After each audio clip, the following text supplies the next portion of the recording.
বাংলাদেশের রাজবাড়ী জেলা। এই জেলা একটা বেহেশতের একটা টুকরো বলতে পারেন, বা বেহেশতখানার একটা অংশ। যদিও সাবেক প্রধানমন্ত্রী এই রাজবাড়ী জেলায় পা রাখেন নাই, তার রাখা উচিত ছিল। কারণ এমন একটা জেলা, যেই জেলায় কোনো দালাল নাই, যেই জেলায় কোনো দুর্নীতি নাই, যেই জেলায় কোনো অনিয়ম নাই, যেই জেলায় এত বড় একটা অভিযান ডেভিল হান্ট, সেই ডেভিল হান্টের কোনো অভিযানের কার্যক্রম নাই। কারণ কি নাই কেন? কারণ এই জেলায় কোনো অনিয়ম নাই, কোনো সন্ত্রাস নাই, কোনো চাঁদাবাজ নাই এই রাজবাড়ী জেলায়। যদিও এই রাজবাড়ী জেলায় একটা পতিতালয় আছে, যৌন পতিতালয়, তারপরেও এই জেলাকে আপনি বাংলাদেশের মধ্যে বা বিশ্বের মধ্যে একটা বেহেশতের টুকরা বলতে পারেন। কারণ এই জেলা দুধে ধোয়া, বা এই জেলায় কোনো অনিয়ম, দুর্নীতি, চাঁদাবাজ, সিন্ডিকেট কিছুই নাই। যদি কেউ, আমি এই জেলার সন্তান বা আমি এই রাজবাড়ী জেলার সন্তান বলে আমি এমনটা বলছি তা কিন্তু না। যদি কেউ এই রাজবাড়ী জেলা থেকে একটা অনিয়ম, বড় ধরনের কোনো অনিয়ম বের করে আনতে পারেন, আমি তাকে নিজের পকেট থেকে 1 লক্ষ টাকা পুরস্কার দেব, যেভাবে পারি দেব।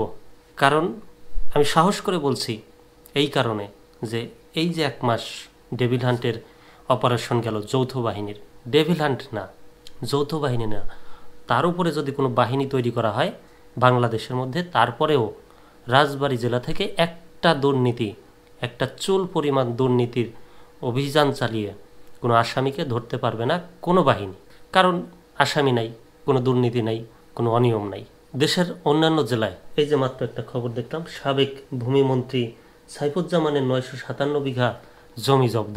রাজবাড়ী জেলায়ও মন্ত্রী ছিলেন বা এমপি ছিলেন, কিন্তু তাদের কোনো দুর্নীতি নাই। দেশের অন্যান্য জেলার মতো রাজবাড়ী জেলায়ও সরকারি কর্মকর্তা আছেন, বিভিন্ন ধরনের প্রতিষ্ঠান আছে যেখান থেকে প্রচুর পরিমাণে অনিয়ম হওয়ার সম্ভাবনা থাকে, কিন্তু রাজবাড়ী জেলার এইসব প্রতিষ্ঠানে কোনো ধরনের দুর্নীতির অভিযোগ নাই, বা অভিযোগ কোথাও দেখছি না। প্রতিদিন 8 থেকে 10টা খবর পড়ি আমার এই চ্যানেলেই, এই পেজে, আপনারা খেয়াল করে দেখবেন। 3 থেকে 4টা পত্রিকা ওপেন করি, তার মধ্যে কোথাও কোনোদিন আমি রাজবাড়ির কোনো খবর, অনিয়মের খবর পাই নাই, বা কোনো ডেভিল ধরা পড়ছে এরকম কোনো খবর আমি পাই নাই। কারণ কি? কারণ এই জেলা বেহেশতের একটা টুকরা। এই জেলায় যারা বাস করেন তারা কেউ অনিয়মের সাথে জড়িত না, কেউ অনিয়ম করেন না, কোনো দালালের ধার ধারেন না, কোনো দালালি এই জেলায় চলে না। যদি আপনারা কেউ চ্যালেঞ্জ করতে চান তাহলে করতে পারেন, আমার এই ভিডিওটা শেয়ার করে দিবেন। যারাই দেখছেন আমার ভিডিওটা শেয়ার করে দিবেন, যাতে সবাই দেখতে পারে যে রাজবাড়ী জেলা এই অন্তর্বর্তী সরকারের আমলেও এসে